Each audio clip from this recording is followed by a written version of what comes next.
नमस्कार दोस्तों, स्वागत है आप सभी का आदित्य टीचिंग सेंटर में।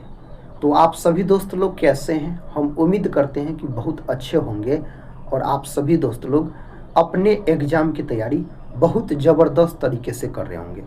दोस्तों, आज के इस वीडियो में हम करने वाले हैं आप सभी दोस्त लोगों के लिए लुसेंट किताब का निचोड़ हिस्ट्री, पॉलिटी, ज्योग्राफी, इकोनॉमिक्स और साइंस। दोस्तों, ये सभी के हम मिक्स इम्पोर्टेंट रामबाण प्रश्न का रिवीजन करने वाले हैं आज के इस वीडियो में। दोस्तों, अगर आप लोग भारत के किसी भी कॉम्पिटिटिव एग्जाम का तैयारी कर रहे हैं तो इस वीडियो को पूरा ज़रूर देखिए और साथ ही इस वीडियो में जितने भी प्रश्न हैं इन्हें आप याद ज़रूर कर लीजिए। और दोस्तों, इस वीडियो के अंत में एक क्वेश्चन हम आप सभी दोस्त लोगों के लिए लेके आए हैं, जिसका उत्तर आप सभी दोस्त लोग वीडियो के अंत में कमेंट बॉक्स में बताइएगा। दोस्तों, इससे क्या होगा, तो यह बात का जानकारी का पता चलेगा जो आपका एग्ज़ाम किस प्रकार का है और आपका तैयारी किस प्रकार का है। और दोस्तों, जैसा कि आज हम बोले आदित्य टीचिंग सेंटर, दोस्तों MNGKGS पॉइंट जो था उसका नाम बदल के आदित्य टीचिंग सेंटर कर दिया गया है। दोस्तों, Aditya teaching centre Supaul district में कोचिंग है लोहिया नगर चौक पे, जहाँ पे दोस्तों हम पढ़ा रहे हैं अभी GKGS ऑफलाइन। अगर आप सभी दोस्त लोग भी सुपौल डिस्ट्रिक्ट से हैं और नज़दीक के हैं तो आप भी पढ़ने के लिए आ सकते हैं। बिहार पुलिस का टारगेट बैच शुरू हुआ है 2 बजे से 4 बजे जिसका समय है। अभी तक में दोस्तों साइंस में फिजिक्स का 4 चैप्टर और हिस्ट्री में दोस्तों मॉडर्न हिस्ट्री का 2 चैप्टर समाप्त हो चुका है। तो आप सभी दोस्त लोग से गुजारिश है, आप लोग अगर नज़दीक के हैं तो आप लोग आइए पढ़ने के लिए ऑफलाइन क्लास में। तो चलिए दोस्तों, बिना समय को देर किए आज के इस वीडियो का हम शुरुआत करते हैं। आज का दोस्तों फर्स्ट क्वेश्चन है, कहता है लोकटक झील भारत के किस राज्य में है? तो मेरे भाई लोकटक झील जो है यह मणिपुर में है बोल सकते हैं। लोकटक झील जो है यह एकमात्र तैरता हुआ झील है और इसी झील में है दोस्तों कैबुल लामजाओ नेशनल पार्क, जो कि तैरता हुआ नेशनल पार्क है, कैबुल लामजाओ नेशनल पार्क। यही दोस्तों अगर आपसे पूछा जाए क्षेत्रफल के हिसाब से सबसे बड़ा झील कौन है, तो वेवनाड झील कहाँ है दोस्तों, तो केरल में है, याद रखिएगा। और आप सभी भाई बहन कमेंट बॉक्स में बताइएगा सांभर झील कहाँ पर स्थित है, सांभर झील कहाँ पर स्थित है। देखिए नेक्स्ट क्वेश्चन, क्वेश्चन संख्या 2 कहता है रतौंधी किस विटामिन की कमी से होता है? रतौंधी जो है दोस्तों एक प्रकार का रोग है और यह आँख से संबंधित रोग है और यह किस विटामिन की कमी कारण होता है, तो विटामिन ए की कमी कारण। विटामिन ए जो है मेरे भाई इसको रेटिनॉल कहा जाता है। क्या कहा जाता है? रेटिनॉल कहा जाता है। विटामिन डी जो है इसका रासायनिक नाम होता है कैल्सीफेरोल। विटामिन डी के कमी कारण 2 प्रकार के रोग हो जाते हैं, एक रिकेट्स और दूसरा ऑस्टियोमलेशिया। रिकेट्स अधिकतर बच्चों में देखने को मिलता है, ऑस्टियोमलेशिया अधिकतर वयस्कों में देखने को मिलता है। विटामिन B1 इसको थायमिन बोला जाता है, विटामिन B2 को राइबोफ्लोविन, विटामिन B3 को नियासिन। विटामिन B3 के कमी कारण पेलाग्रा नामक रोग हो जाता है और विटामिन दोस्तों B1 जो है बेरी नामक रोग। विटामिन C जो है इसका रासायनिक नाम है एस्कॉर्बिक अम्ल। विटामिन C का प्रमुख स्रोत आंवला होता है, इसके कमी कारण स्कर्वी नामक रोग हो जाता है। विटामिन शब्द दोस्तों किसने दिया था? फंक नामक वैज्ञानिक ने। कहता है भारत का कौन सा राज्य चीन और बांग्लादेश से घिरा हुआ है? उस राज्य का नाम है त्रिपुरा। क्या नाम है दोस्तों? त्रिपुरा। यहाँ पर जो भाई बहन ऑप्शन सी को बता रहे होंगे उसका उत्तर बिल्कुल सही हुआ होगा। देखिए अगला प्रश्न है, प्रश्न कहता है भारत के किस स्थान को रेगिस्तान की राजधानी कहा जाता है? दोस्तों इन्हीं में से कौन स्थान को कहा जाता है? जैसलमेर को कहा जाता है। ऑप्शन डी याद रखिएगा सही उत्तर हो जाएगा, जैसलमेर को मेरे भाई कहा जाता है। कहता है झांसी नगर भारत के किस राज्य में स्थित है? तो दोस्तों झांसी जो स्थित है यह उत्तर प्रदेश में, यही झांसी से बोल सकते हैं 1857 की क्रांति का नेतृत्व किया गया था, किसके द्वारा? रानी लक्ष्मीबाई के द्वारा किया गया था। अगला प्रश्न है, कहता है भारत की सबसे लंबी सुरंग पीर पंजाल सुरंग किस राज्य में? दोस्तों इस 4 ऑप्शन के अनुसार सबसे लंबी सुरंग जो है यह जम्मू कश्मीर में। कहाँ है? जम्मू कश्मीर। ऑप्शन सी सही उत्तर हो जाएगा। भारत की आर्थिक राजधानी कौन सी है? भारत की आर्थिक राजधानी साथी अगर आपसे पूछा जाए तो मुंबई हो जाएगा। क्या हो जाएगा? मुंबई। मुंबई जो है इसको 7 टापुओं का शहर कहा जाता है। और दोस्तों मुंबई जो है इसको भारत का प्रवेश द्वार भी कहा जाता है। भारत का अगर आपसे प्रवेश द्वार पूछा जाए तो क्या बोलिएगा? यह भी मुंबई को कहा जाता है। अगला प्रश्न है, राज्य विलय नीति का प्रवर्तक कौन था? दोस्तों राज्य विलय नीति यानी हड़प नीति को जो अपनाया था लॉर्ड डलहौजी। ऑप्शन सी सही उत्तर हो जाएगा। लॉर्ड डलहौजी के समय में अपना भारत में सबसे पहले रेल चलाया गया था दोस्तों। कब? 1853 में बोल सकते हैं आप। मार्ले मिंटो सुधार कब लागू किया गया?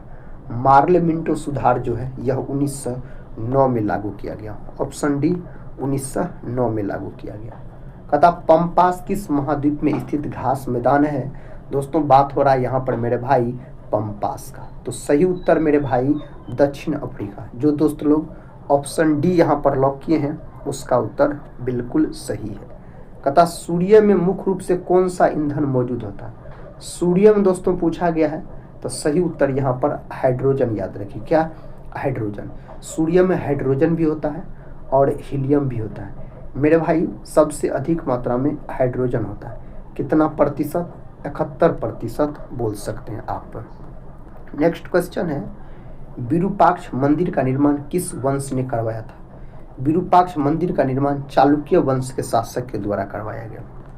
ऑप्शन ए व्यावसायिक वैष्णिल किससे प्राप्त की जाती है? व्यावसायिक वैष्णिल जो है दोस्तों यह पेट्रोलियम से प्राप्त किया जाता है। किससे? पेट्रोलियम से बोल सकते हैं आप प्राप्त किया जाता है। ध्वनि तरंगे किस माध्यम से नहीं गुजर सकती है? ध्वनि तरंगे जो है दोस्तों यह निर्वात से। Option C. कहाँ से? निर्वात से बोल सकते हैं। अगला प्रश्न कर लेते हैं।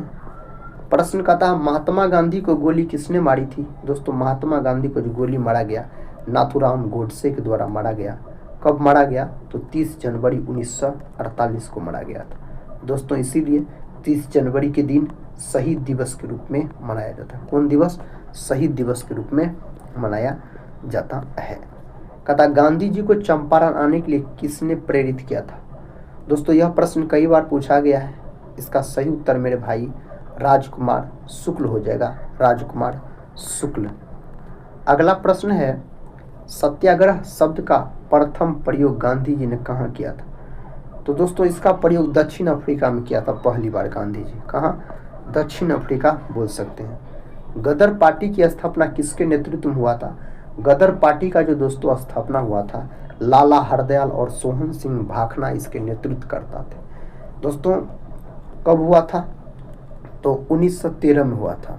1913 में। कहाँ दोस्तों हुआ था मेरे भाई? यह हुआ था बोल सकते हैं फ्रांसिस्को, अमेरिका के फ्रांसिस्को में। चंपारण सत्याग्रह कब हुआ था? चंपारण सत्याग्रह जो 1917 में हुआ था यह महात्मा गांधी का पहला सफल सत्याग्रह था। याद रखिएगा आप। अगला प्रश्न है, प्रश्न का था रोलेक्ट एक्ट कब लागू किया गया? दोस्तों रोलेक्ट एक्ट जो है ना यह कब लागू किया गया मेरे भाई? 1919 में। रोलेक्ट एक्ट को महात्मा गांधी ने क्या कहा है? तो काला कानून कहा है। क्या कहा है? काला कानून मेरे भाई कहा है। रोलेक्ट एक्ट को किसने? महात्मा गांधी ने। नेक्स्ट क्वेश्चन का था पूरे देश में खिलाफत दिवस कब मनाया जाता है? तो मेरे भाई यह दिवस जो मनाया जाता है ना इसका सही उत्तर क्या हो जाएगा? ऑप्शन बी 19 अक्टूबर 1916। याद रखिएगा।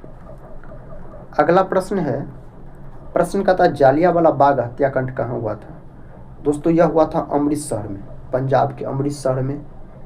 और इस समय वायसराय कौन थे? लॉर्ड चम्सफोर्ड। कौन दोस्तों? लॉर्ड चम्सफोर्ड थे। याद रखिएगा। 1919 में हुआ था। अगला प्रश्न है, साबरमती आश्रम की स्थापना किसने की थी?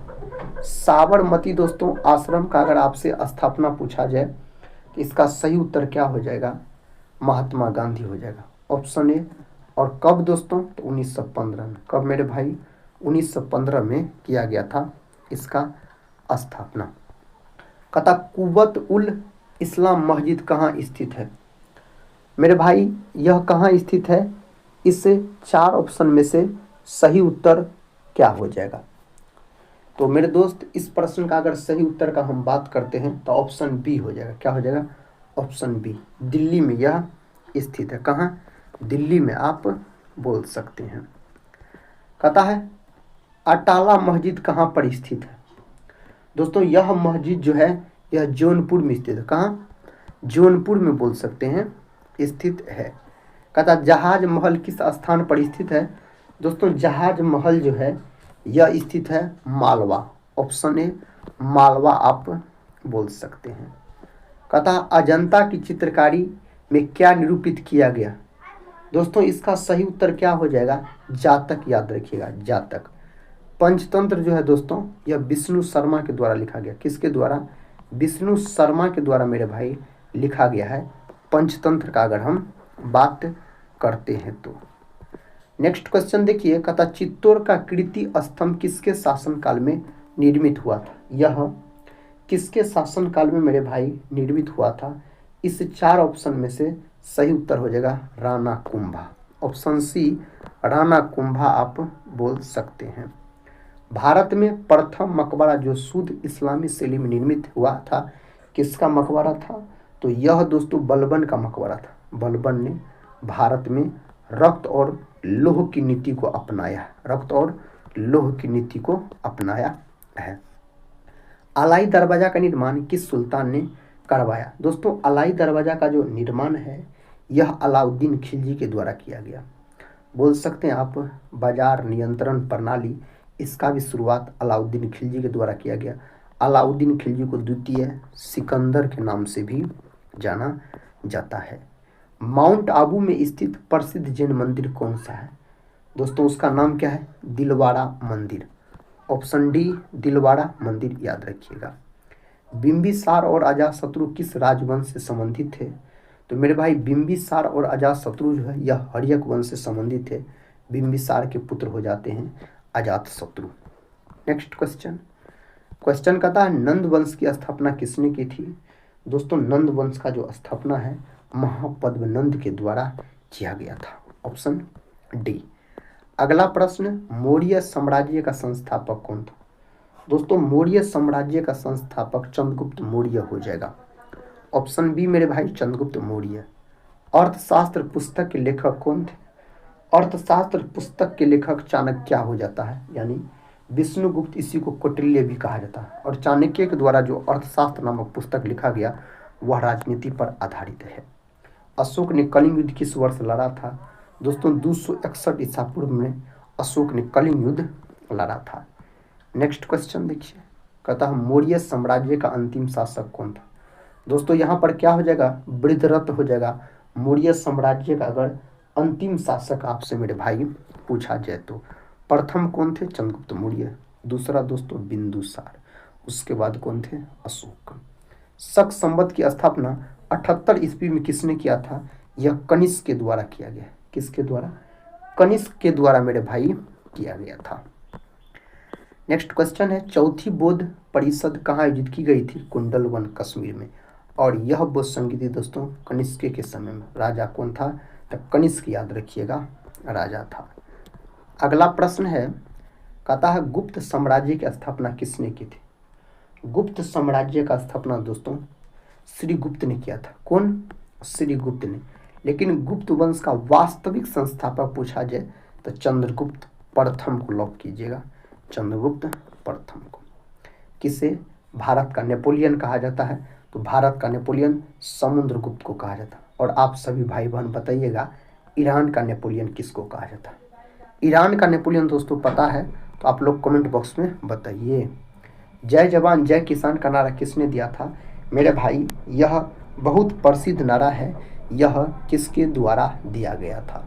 तो दोस्तों यह नारा जो दिया गया था लाल बहादुर शास्त्री के द्वारा। लाल बहादुर शास्त्री को शांति पुरुष के रूप में भी जाना जाता है। विजय घाट इसके समाधि स्थल का नाम है।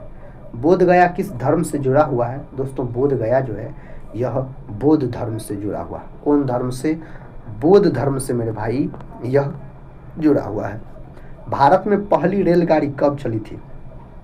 दोस्तों भारत में जो पहला रेलगाड़ी चलाया गया था 16 अप्रैल 1853 को मुंबई से थाने तक टोटल 34 किलोमीटर की यात्रा की थी ट्रेन।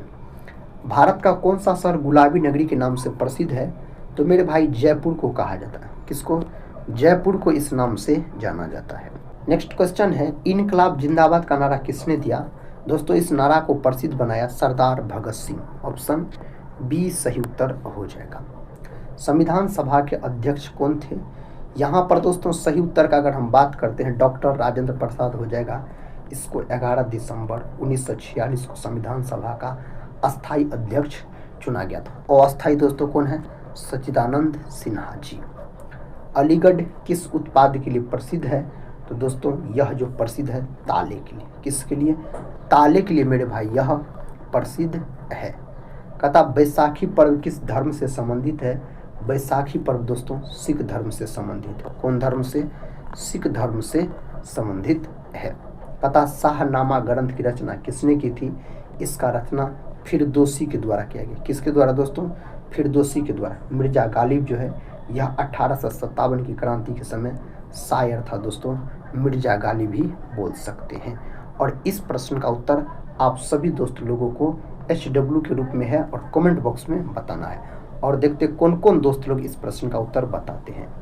कहता कोहिनूर हीरा भारत के किस शासक के काल में बाहर गया था? दोस्तों इस 4 ऑप्शन में से आपको सही उत्तर चुनना है। तो आज की इस वीडियो में दोस्तों इतना ही। हम मिलते हैं नेक्स्ट वाली वीडियो में।